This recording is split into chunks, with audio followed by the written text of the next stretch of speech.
Kalau yang kedua apa tuh ya? Makroprudensial. Kayak gini aja.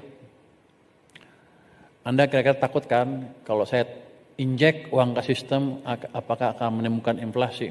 Mulai besar. Anda dosen bukan? Dosen fakultas apa? Ekonomi. Buka lagi bukunya. Jadi gini, nggak apa-apa. Itu pertanyaan bagus sekali.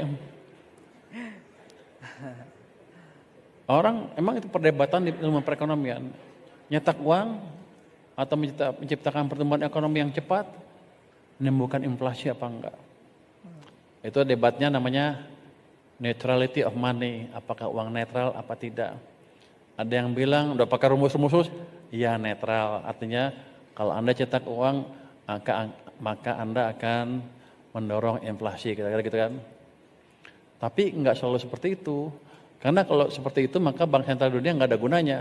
Yang mereka kendalikan adalah uang, kadang-kadang dicetak, kadang-kadang dikurangin untuk menciptakan pertumbuhan. Ada teori yang lebih bagus, yang lebih advance untuk menjelaskan apa yang terjadi di perekonomian. Mereka bilang gini, kira-kira demand full inflation tidak akan terjadi ketika laju pertumbuhan ekonomi Anda berada di bawah laju pertumbuhan ekonomi potensialnya. Indonesia berapa? Kalau kata orang-orang 5, kalau kata saya nggak cukup. Kalau 5 itu tidak cukup untuk menyerap usia tenaga kerja yang masuk usia kerja setiap tahun. Sekarang 5, kenapa penganggurannya turun? Karena kerjanya informal kan.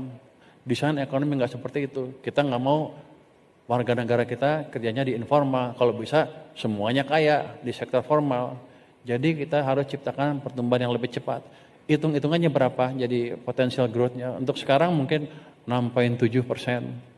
Jadi kita harus tumbuh di situ. Apa tuh? Nilainya 10. Saya nilainya 10 katanya.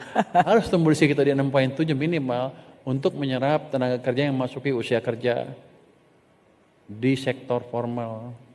Jadi saya bukan bicara tenaga kerja yang kurang terjamin masa depannya. Kita ngomong yang sektor formal yang terjamin masa depannya. Kayak gitu. Nanti kalau pertumbuhan ekonomi di atas sana, dalam beberapa tahun baru timbul apa yang disebut demand pull inflation.